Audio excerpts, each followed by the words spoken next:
Okay,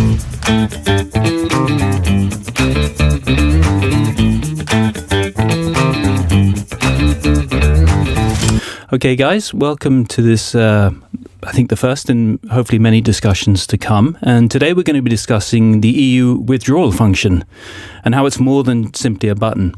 And I think we'll start this with the disclaimer that we're not going to give any legal advice here today, and we're not really give any compliance advice, but we are going to explore some of the ideas, some of the thoughts around it, and so forth.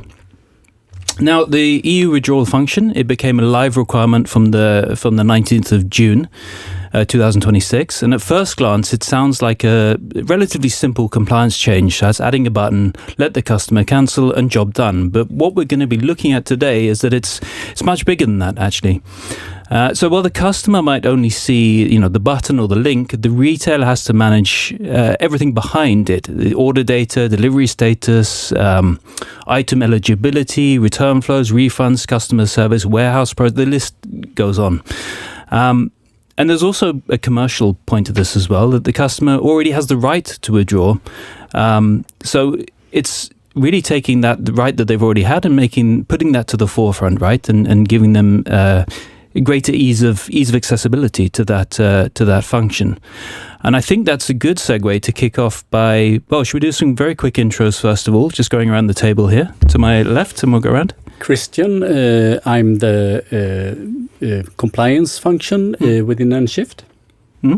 Frida, product manager for our returns product. My name is Vanja, and I work with nShift in terms of being a consultant and also writing reports and looking into more specific data. Joe, I work as a product specialist within nShift. Joe is our resident returns expert, I think. How many years, Joe?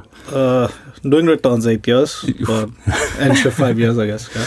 Okay, so we've got a lot of experience in the room, and I think that's the cue to kick off, really. And who are you? And who am I? Well, I'm your host. So my name is Tom. I'm working with product innovation at nShift, and I think we'll hand over to you, Christian. Could you explain to us? We'll go a little bit sort of rewind the clock, if you like. Could you explain to us, in a sort of as simple as we can, what is this change about? What is this rule, or what is it about? And could you give us kind of the high level, just to bring us all onto the same page?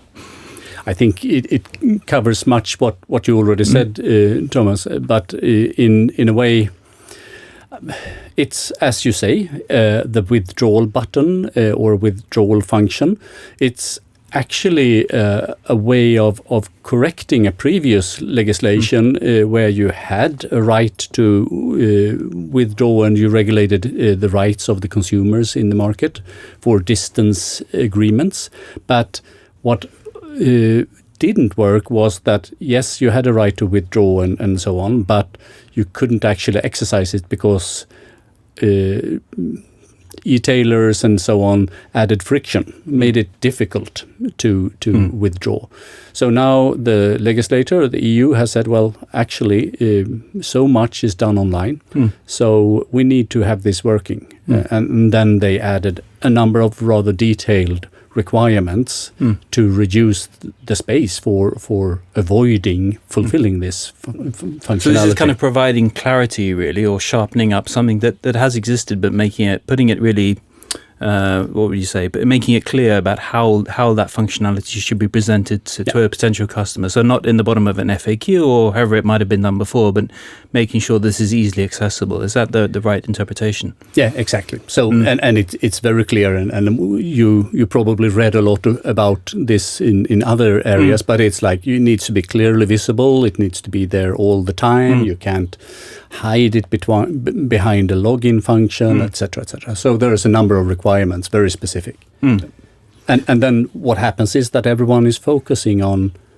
those detailed requirements. And I guess the consequences is like probably what we're going to talk about a bit here today. Yeah, and it's about how you actually go ahead and implement those requirements. It's, I think, within reason to say it's sort of open to interpretation as to how you might want to do that, or the best practices of doing it. And also perhaps geographical differences, right? If we take Sweden, where we're filming this, but Sweden might have one, should we say, interpretation of it, or particular consumer trend, and in different countries, it might be kind of read differently, right? In terms of... Yeah, there are differences, absolutely. But I think the way it's written, they are smaller than they were previous. So it's more directed and what you actually need to implement. So, and often when you have these kind of new legislations, there becomes a much focus on the details. But my view on this is that often you should take a step back and look at, okay, what does the legislator want? Why are they doing this? What's the idea behind the change of law? And then actually it becomes simpler. Because if you fulfill the spirit of the law, looking at the intention perhaps rather than the letter, if that makes sense. Yeah, because and then you get a lot of advice on the details, how the pixels should look like almost. But it's not about that. It's about what's the intention, and if you can then as a retailer fulfill that first, then if you are having a few pixels off, now I'm simplifying a bit by saying pixels, but but anyway, that won't kill you. But if you don't fulfill the intention, then you have a problem. Yeah, and then of course it's always a game between the legislator and reality. Yeah, so you're going to find ways. It's a balancing act to strike, right, isn't it? So seeing the actual practice will take some time, and we'll see how the different websites and retailers develop over time. But the intention of the law is, and with some substantial fees as well, or penalties, that you should be able to withdraw from a contract the same way as you actually entered the contract.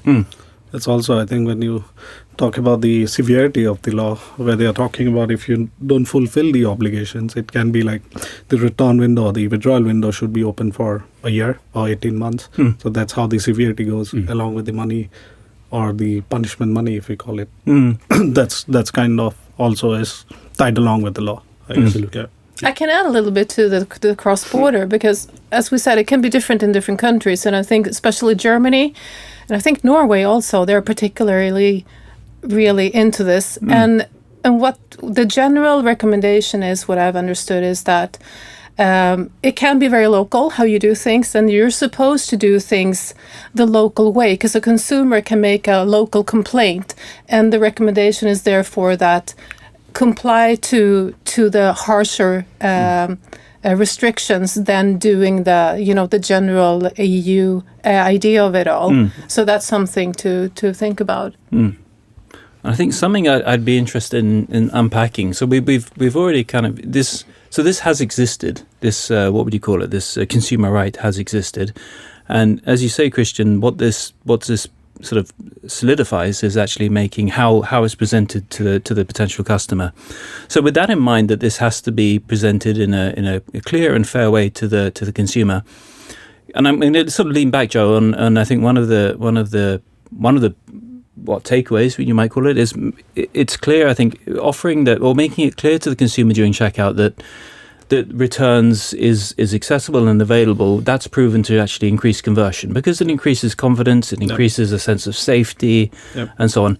And would it be fair to sort of say that, well, given this is there now, making that sort of leaning into it, making sure that ability to cancel your order is kind of top of funnel, right? It's made very clear in the checkout because you're simply reinforcing that confidence factor, right? That I might regret this, in the next 2 hours or tomorrow or whatever it may be, and that there is this no questions asked, if you like, ability to cancel, right? Yeah, and I think when we look at the law and what the industry is saying at this point of time, it's also like before even the checkout comes into play. So as a shopper, if I'm going to a web shop, I'm trying to look at all the policies, right? And the most important policy, according to the right of withdrawal, is that this button or this space should be showcased towards the end consumer. Yeah. So even before moving to a checkout, you're looking at the information. Can I withdraw? Or say if I don't like it tomorrow, if I made a wrong decision, I was not in the right mindset when I was buying a thing, can I withdraw it like after 4 hours, after 24 hours? So this law kind of provides you the ability. And then that's a transition, right? That's the change. So I'd call it like it's even before checkout what comes into play in terms of it's building that confidence before they even press the buy button, potentially, right? Absolutely, I think if we could do it, I'd like to unpack a little bit about about our solution, the nShift solution to that, and then looking at you, Frida, really, how have you sort of, when you've been looking at this with Christian and Joe, how have you kind of taken that compliance and sort of baked that into the product? Could you just talk us a little bit through about how nShift, I think the returns product is primarily our solution to that. Could you just talk a little bit about how it's solved in the returns product? Yeah. I think overall, if we're starting off, that retailers who's already got some kind of a return portal is in a better place than others. Because you can no longer just hide it between a form where you need to reach out to the retailer to wait for a couple of days and get a label to send it back. And also, before diving into our solution, I think it's important to make a distinction of, first of all, that there's a pre-shipping cancellation, so before you've actually shipped it out. And there's a second phase cancellation, which is often mixed up with a normal return. But those are two distinct things as well. Touching a bit more on the post-shipping flow. So what is happening is that a consumer goes in to return something, or they goes in to say that I want to withdraw from the contract. And they do so by entering some kind of a validation, so we know that's their order. If they're already logged into the My Account pages, then that validation is already done, or they can enter some kind of information so we know it is. And that would be on the retailer's side. However they want to display a kind of, there's quite typical, I think, isn't it, like a customer club or what have you, but something along those lines, exactly. Right? So either My Account pages, or you ask for something which you can validate that this is the order that you're looking to withdraw from. Then you have the items where you select that you want to withdraw from, and you can select certain items. You don't need to withdraw from your entire order. So you select those items and that you want to withdraw from it. You confirm that you want to withdraw from it, and immediately we're sending you a proof of withdrawal to that person's email address, where it will say that we have received your withdrawal request, or not even request, registration. Yeah. And that's providing clarity to the customer that, yes, I've successfully essentially cancelled this or withdrawn myself from what I'd done. Yeah. Okay. And once they, I mean, how is it sort of manifested in the product? So I'm going to speculate a little bit here, but when you come to return something, obviously you have different options. That would be post-purchase, and typically you've opened the box and the T-shirt is the wrong size, the wrong color, or you just changed your mind, whatever it might be. And then in the returns, you choose your reason for why you then want to send that back. How does that differ from the cancellation process, where I simply say, well, for whatever reasons, I no longer want this item? And you touched upon that you have, should we say, pre-shipping and post-shipping. So pre-shipping, it hasn't yet sort of left the warehouse, if you want to look at it from that point of view. And one is obviously maybe it's in transit, or it's waited to be collected, or what have you. But can you talk? Are there two different flows, or how do you think about that in the product? So I'd say from a consumer point of view, it's usually seen as a return, but there's two distinct things. So that is within 14 days, whatever passes 14 days is a normal return. But within 14 days, if the consumer wants to use their way of withdrawing or their right of withdraw. No, but let's go into a little bit more why we're saying, like, in a sense, saying it, when we just give it the term, it's just a withdrawal button. They're obviously, like, we're compacting a lot of really complex processes and things which are going to kick off when they press that button. So almost make it sound small, and of course it's much more than that. But the button is really the entry point to a journey happening, right? Once they press that button. And looking at you, really, Vanja, because you've had a look at this. What are the types of things which are going to be happening once they go ahead and press that withdraw button? And Frida and Joe as well. But what processes are being put in place to? So you mentioned, Frida, for example. Well, first of all, what order does it relate to? Things like which items are eligible. Is that withdrawal period still open or not? And of course, you might have multiple orders going on. Has that parcel been shipped and so forth? So once you press that withdrawal button, there's a whole set of ifs and thens that are actually being triggered, right? So it's not as simple as just add a withdrawal button, right? It's a lot of processes being kicked off, and it's the importance, I think, in making sure that flow is highly optimized and that it's well orchestrated, so that it doesn't actually necessarily increase a huge amount of, to incur a lot of human cost burden once that actually is provided, right? That functionality. Well, I can give an example from nShift has done a really interesting report that we're going to release. This is a fashion report. And the one thing I can give a little hint here, but it's so related to this because one of the biggest issues we found doing a research of 5 big fashion retailers was actually post-purchase. And it was how clearly you can handle when something went wrong. And the thing is that as long as you're proactive and you're trying to communicate with the customer or consumer, you're going to start off in a really good place because they feel like someone's listening to me.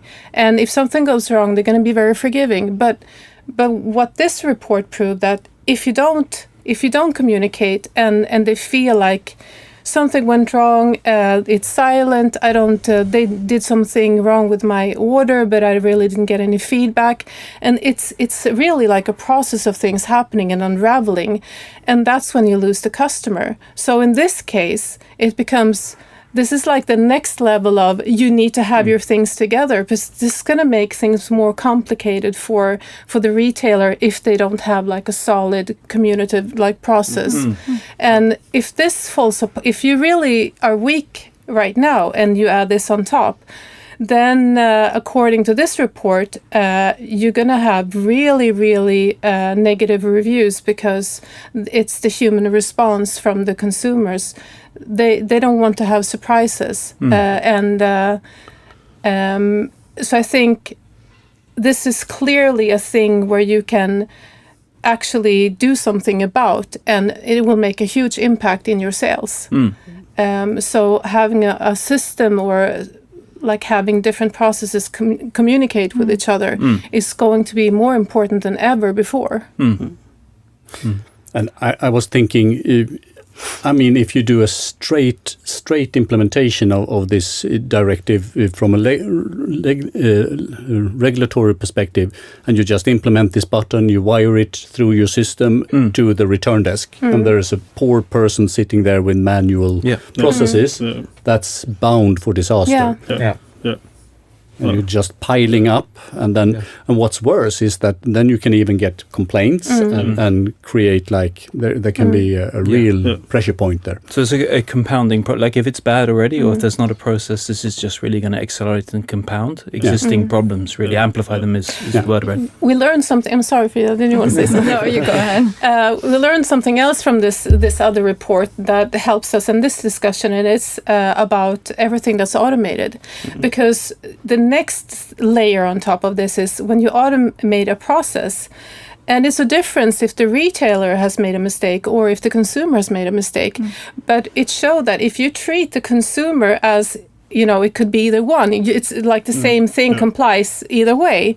They also get very disappointed and really don't want to buy from you again. And this is also a thing to think about, that this is actually 2 processes. And what does how does your customer service look like? How do you react to these things? What do you do when it's not like clear cut? And this might also be something that becomes more common, that you actually need to think about the processes. Don't just like automate everything. Like really look at where these things going to go and how you're going to treat it. And speaking of that, let's say you have the button in place, you've exercised your right of withdrawal. What happens next? Because there's another thing in this directive which says that you need to be refunded within 14 days of returning or withdrawing from the purchase. Yeah. And that comes to the next part. So you need to not only, of course, have the button, but also comply to it when it comes to the operational part of it. I think there's also this point, right? I think the counting of the day or the date of receiving, like it only starts after the customer has received it, and it's from the next day that the 14-day count kind of starts. Yeah, that's the window of withdrawing from it. And then you ship it back. And then you have 14 days to refund it. Yeah. That's interesting, I think. I was reading somewhere, I don't know like how correct it is, but 10 days into the law now being applied, what people are trying to read is where's the traction or how people are behaving to it. And I think there's a sense of urgency in the warehouses as well, right? like how do we prepare for it? Will it increase the number of returns? Will it it's also a loss of revenue sometimes, although it's we are talking about customer experience, which is great. Customer is always the king, but then for the retailers, the preparedness is back in the warehouse. How are the shipments coming back? How many shipments are coming back? Have we like from 10% have our returns increased to around 15%? So I think the preparedness is something where the retailers are confused today. What do they actually like plan for? Will it increase or will it decrease or will it stay the same? We don't know yet. It's too early to tell. It's too early. Yeah, exactly. And what I've also seen is we talked about the interpretation in terms of every country, how they're reading the laws, especially in the Benelux, which is one of the biggest markets, right? When we talk about e-commerce, Belgium will not apply the rule immediately. So they'll wait because they have a regulation already in place, which kind of helps the customers to go by the policy or stay with the policy.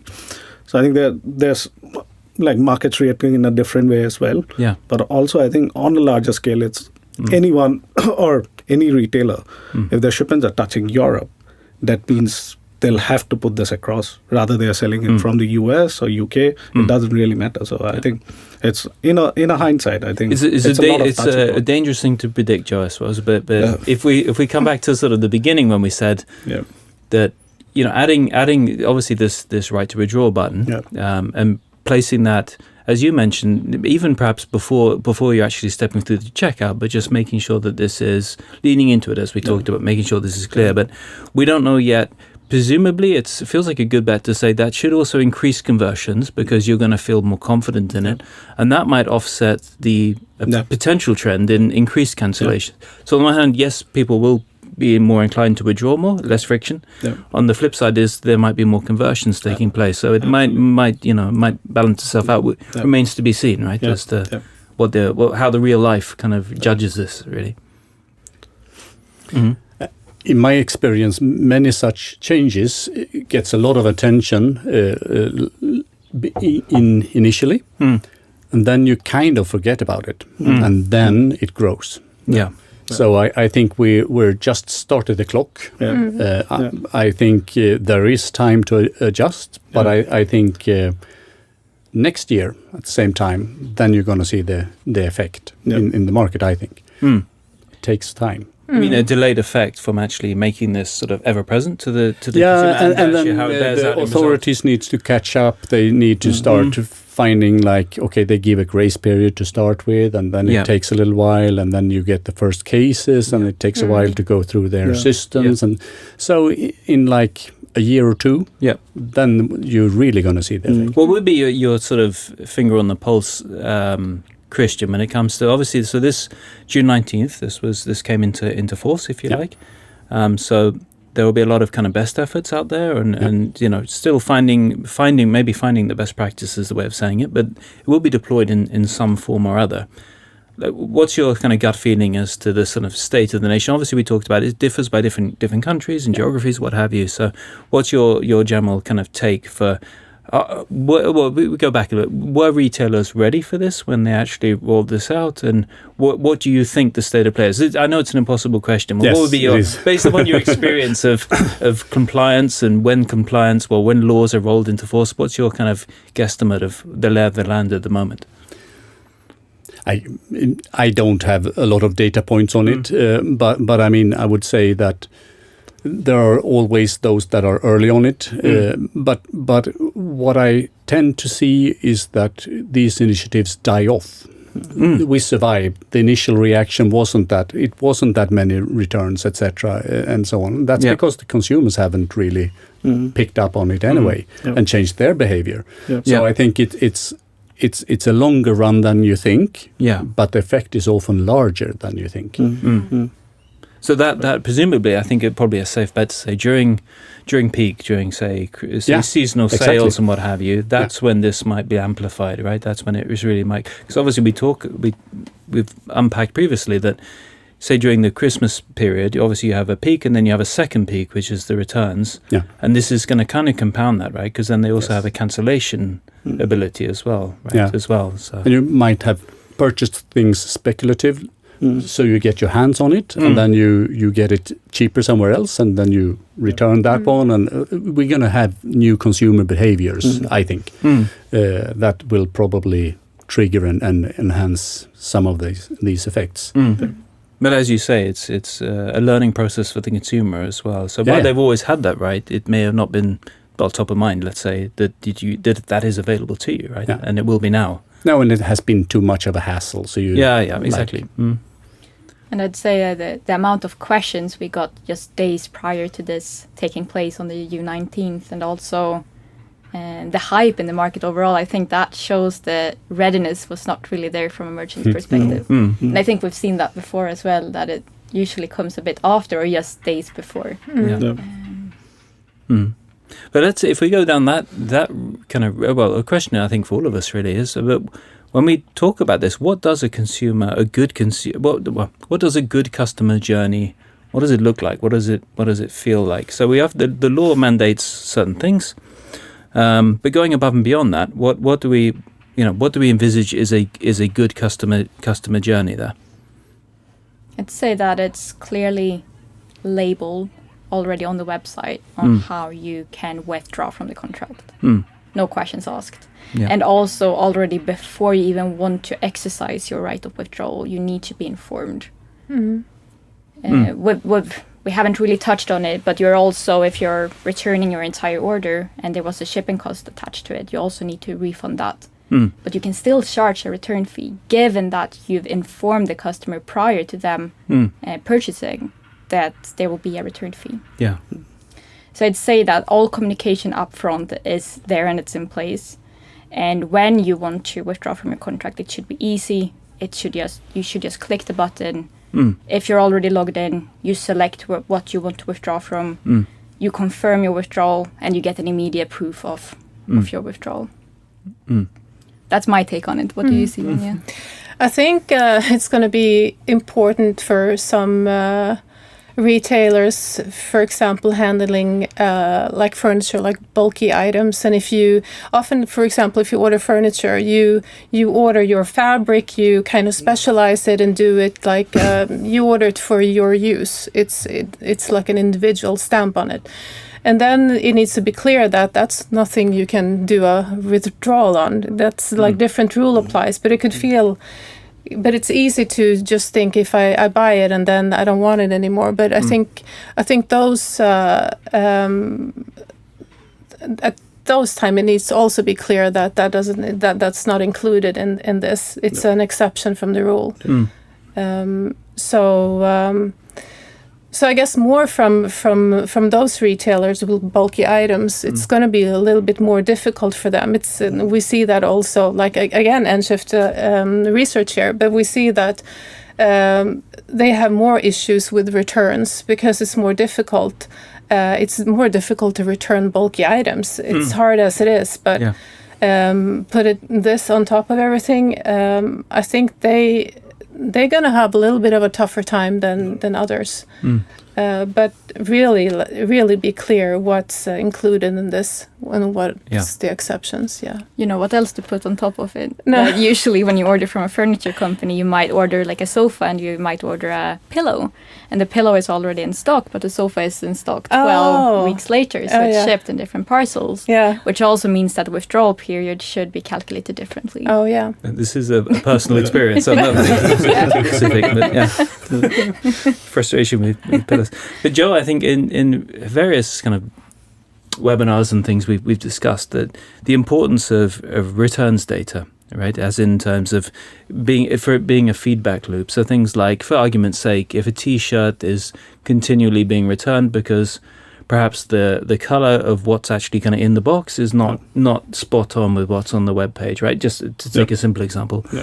And I suppose we're not at the stage yet when we start kind of, or retailers will start looking at what is the reasons for the cancellation, because correct me if I'm wrong here, guys. You don't need to provide a reason for the withdrawal. You can just say because I don't feel like it, which kind of adds a little bit of complexity in terms of you'd like to figure out why that withdrawal has taken place. It could just be they don't feel like it. It could be I found a better deal elsewhere, or it could be well I can whatever the reason might be, and then So we talk a lot about this. One of the things that nShift is doing is interconnecting this data, so you can be reactive to the data and so on. But in this case, it's a bit of a wild card because you might not know what it is. Yeah.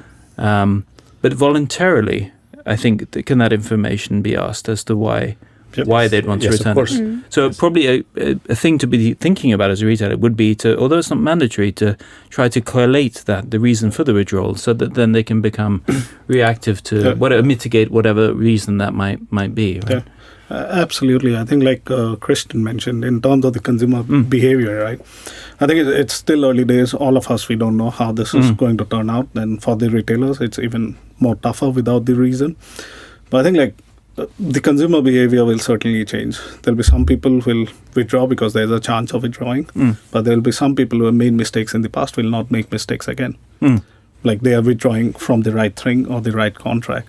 But I think from a data point of view, only time will tell. But like it's great to not mandate it, but maybe ask some questions towards your customers in terms of, okay, what's the reason for return? Not essentially a reason, maybe a the withdrawal, right? In this case, withdrawal in this case. Maybe a comment in terms of why you were withdrawing from the contract.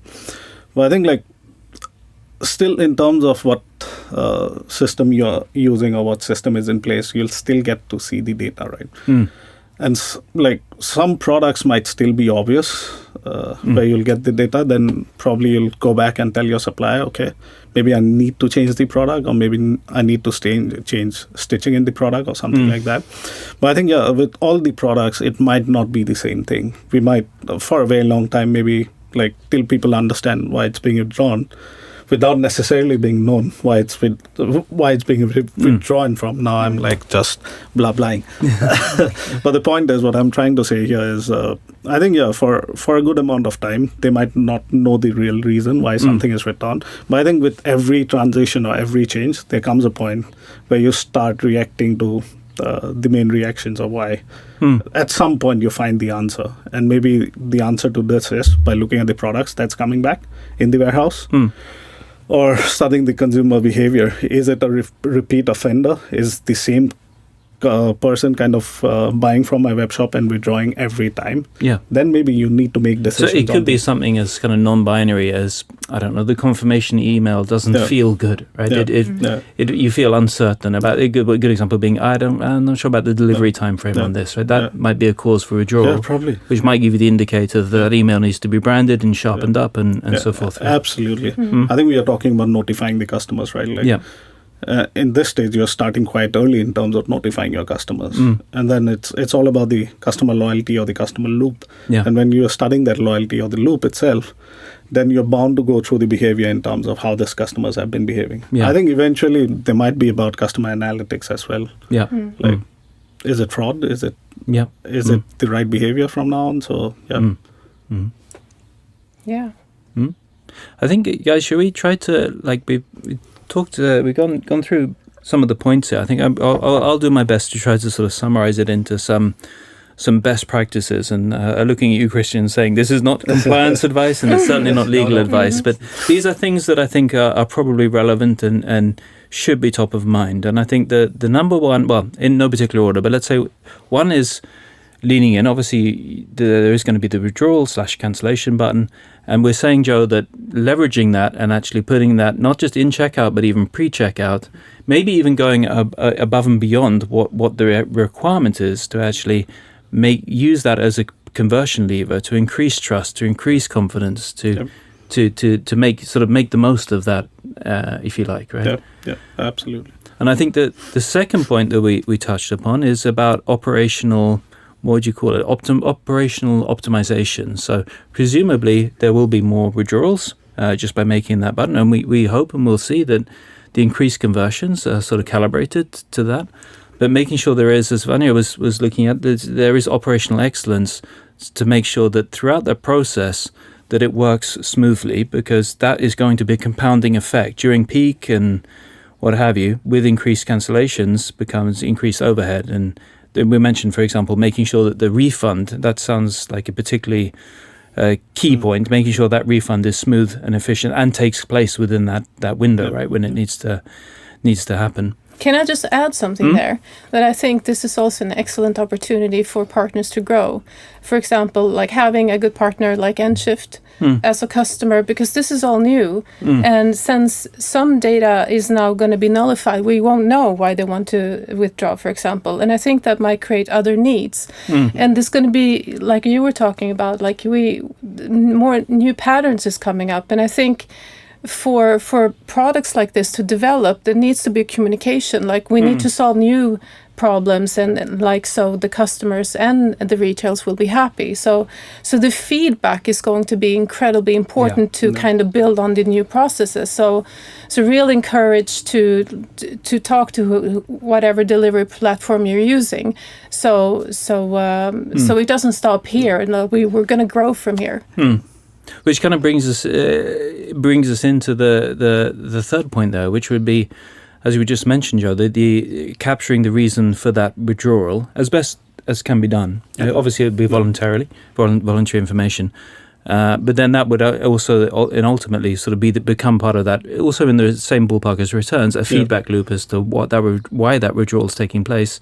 And sharpening, could it be things like your mail that you send out, so that the consumer feels obviously that they have made a good choice, right, a wise choice in that.